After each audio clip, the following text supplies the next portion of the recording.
Hello, hello! Welcome back to another episode of Bedrockin Minecraft. This is on Prowl's realm. And I was over here where I finished off last episode clearing out the map. But I've gotten a message from Simba asking me to come help her at her base. I believe it was a redstone project that she had asked me about yesterday, and I got busy and stuff and wasn't able to do it. But I'm not busy, especially right now, because I'm tired of doing all that grind work. So I'm going to put all this stuff away, and I'll catch you guys over at Simba's base. Alright guys, so I'm over here at Simba's base, and what she has over here is she has a sorting system, and she can't get it to work. She tried running over to my base and copying mine, but wasn't working for her, so I already told her what it was. Her redstone is one block too low. So fortunately it's a super simple fix for her. So I'll be able to fix that up, no problem. I'll just go, let's see, here. I'm just going to lay it out for her, but yeah, this is going to be a super simple fix. So I'm going to start laying out the first one out for her. Just like so. And she doesn't have any torches, I'll just pop a torch off. Torch there. Well, I need it on that. And break you off. Up here. 1, 2, 3. And that repeater, which I did not grab, goes right over here. Okay. And there's that. So that's a new redstone. And it should work now. Put the blockers and the hoppers will be going there in the future. And yeah, I love it when redstone fixes are this simple. So anyways guys, I'm gonna run back to the map, I guess, and I'll catch you guys probably when the map is cleared out and we can get on with the first of today's episode. Catch you there. Alright guys, so I have done it, and Ebony Wire came and he helped me a ton clearing this map out.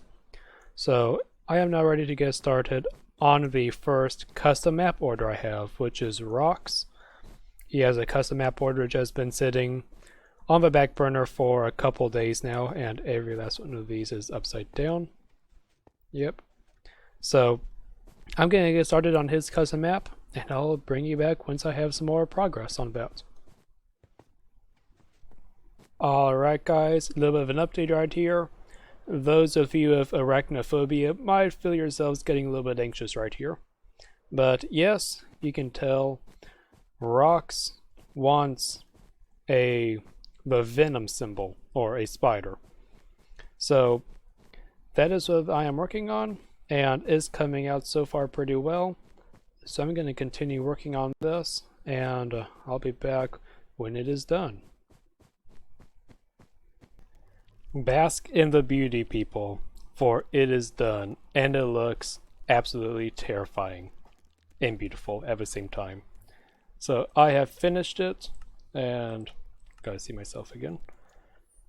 And yeah, it is looking mighty well, mighty fine, which I like it a lot. So yeah, Rhox's custom map is done. So yeah, I'll be able to, I still need to lock it because I don't want to mess it up.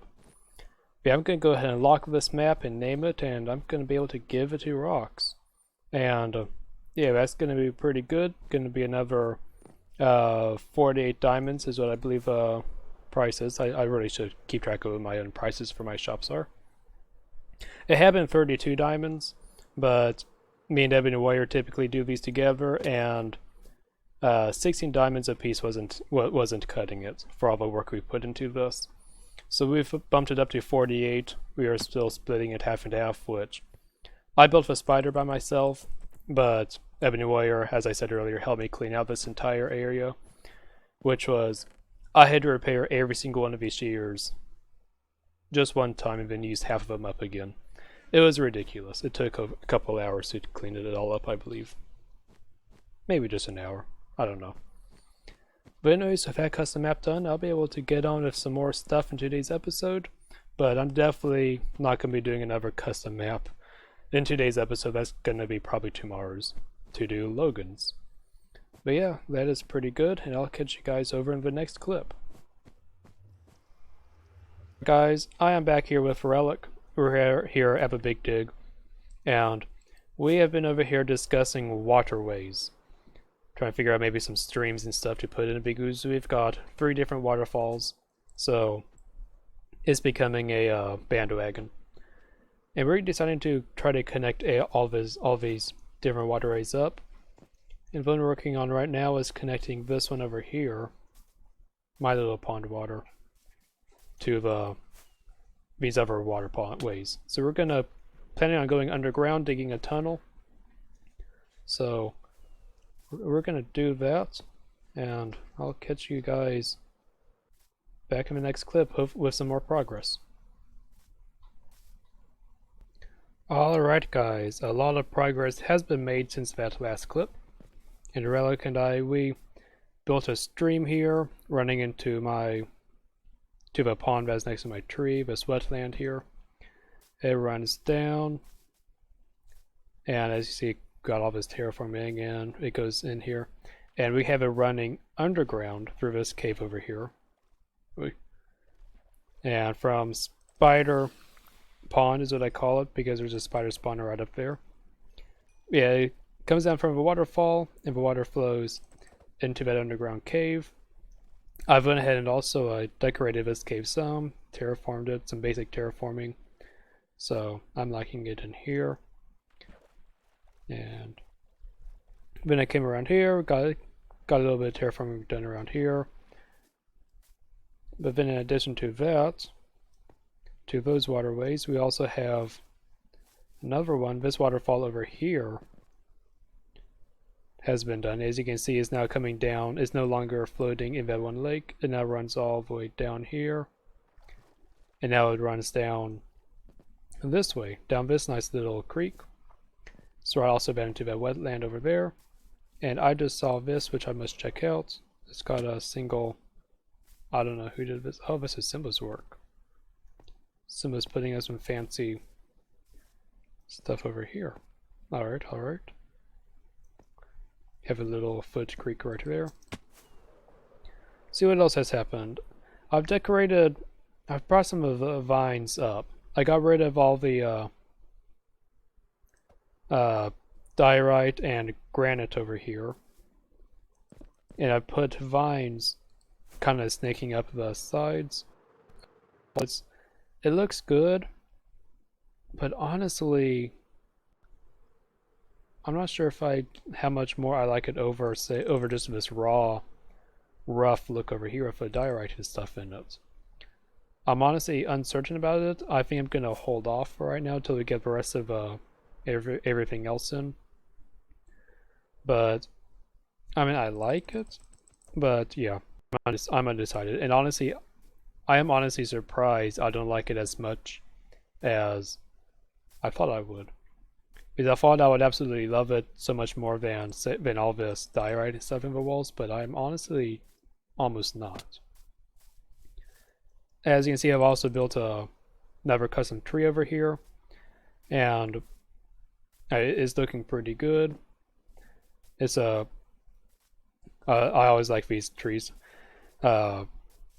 With a branch, you can still have a bare branches on the inside close to the trunk. You can still kind of run around on them. And this is, of course, because in real life, trees that's how trees are. Because the leaves are always away from the trunk with trunks, and the branches close to the trunk are usually pretty bare. So I got that. Put more leaves around, some more of these shorter trees, a few more taller trees. So it's slowly coming together. Let's see, was there something else I had done down in here? I think that was a progress that has been made in this hole. So it is coming along. Let's see if I can land on the spawner. Yes, I can. Might even be able to see a couple spiders spawn and drop to their death.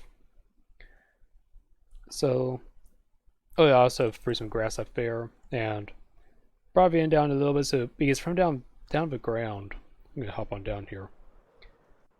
If I hadn't brought down the edge, almost like it's a land, like almost like a mudslide or something, kind of in a way. I need to eat. You couldn't even tell that there was dirt up there and grass. So I kind of brought that down a little just to show that, hey, there's dirt up there. And I imagine that might not even be necessary once we get some trees going on up here. But I wanted to leave this kind of bare in case someone wants to build a little hut or something, like a campsite. A little explorer campsite up here. Because if no one else does, I might even do it. I don't know, it is kind of close to a tree house. Oh well. There's another ledge right up here. Same idea.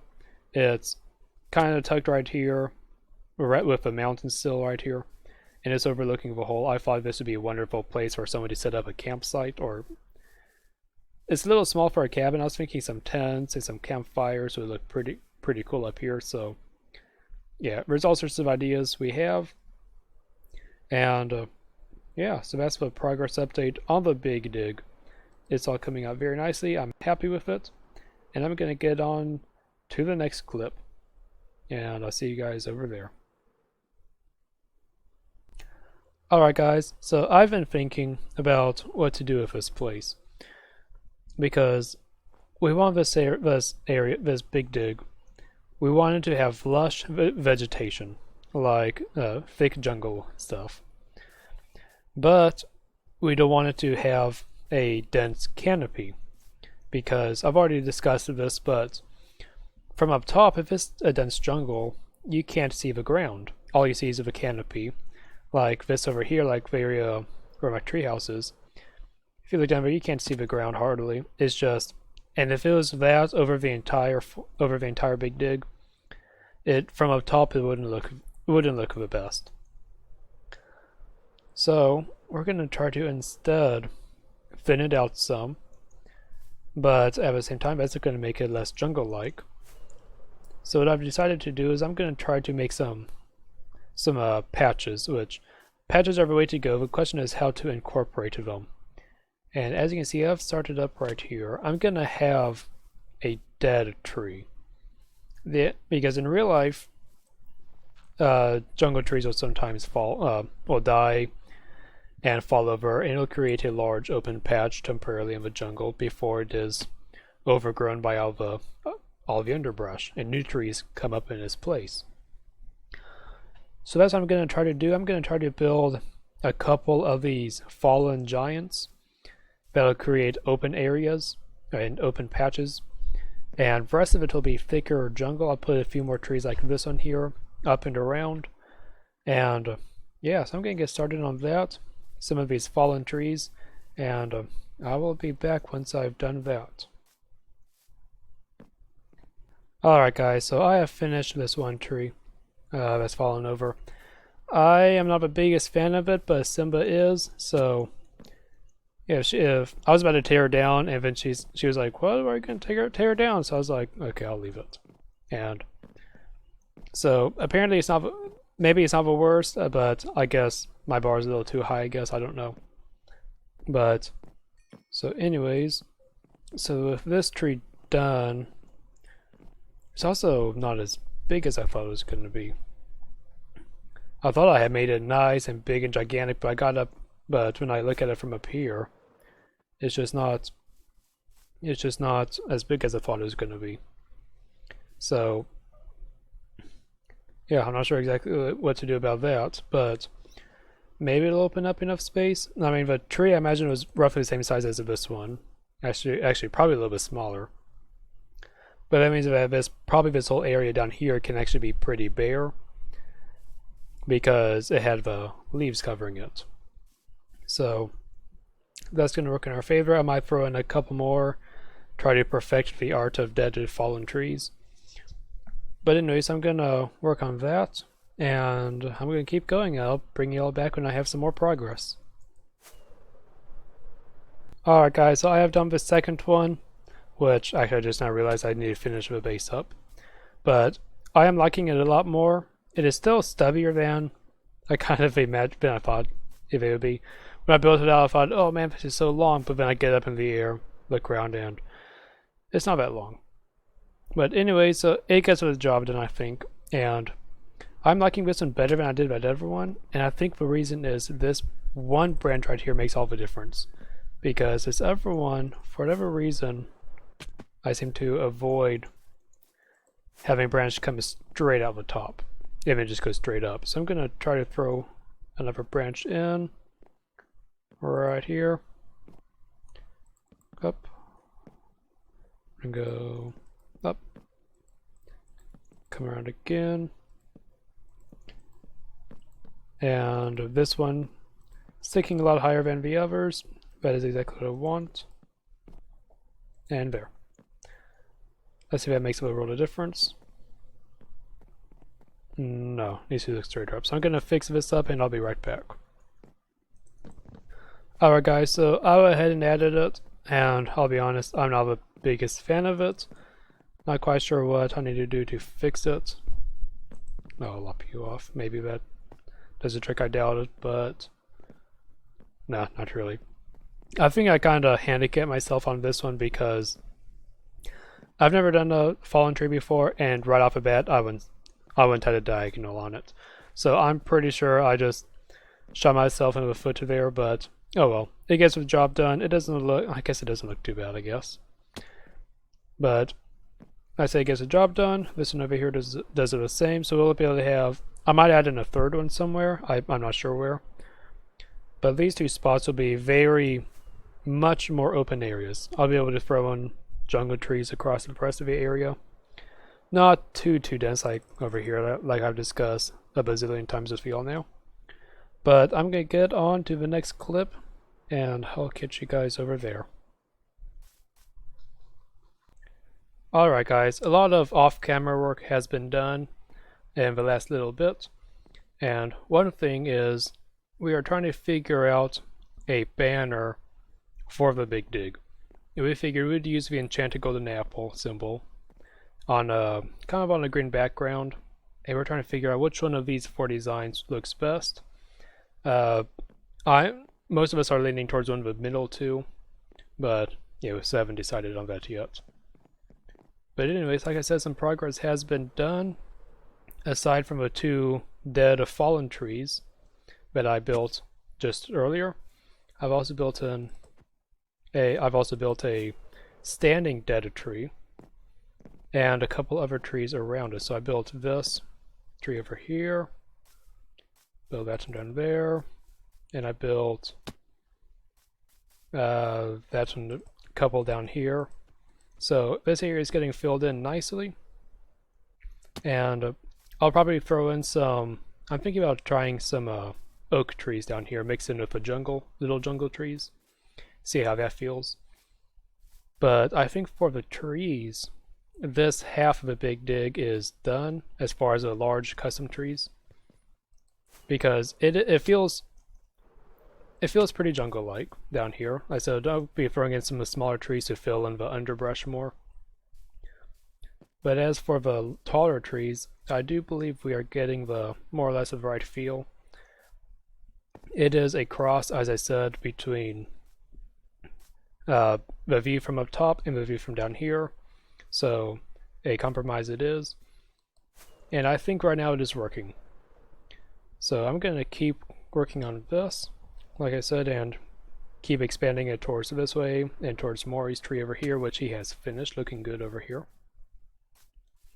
And yeah, like I said, I believe this the terraforming is about halfway done, and probably over halfway done, because this half I think took a bit longer than this other half is going to take. So my hopes are high that this project will be done probably here in a couple weeks, is what I'm hoping for. But yeah, anyways, with that guys, I have enough footage to release all this as an episode, so I'm going to be calling it there. Thank you guys so much for watching. I'll catch you in the next one. Goodbye.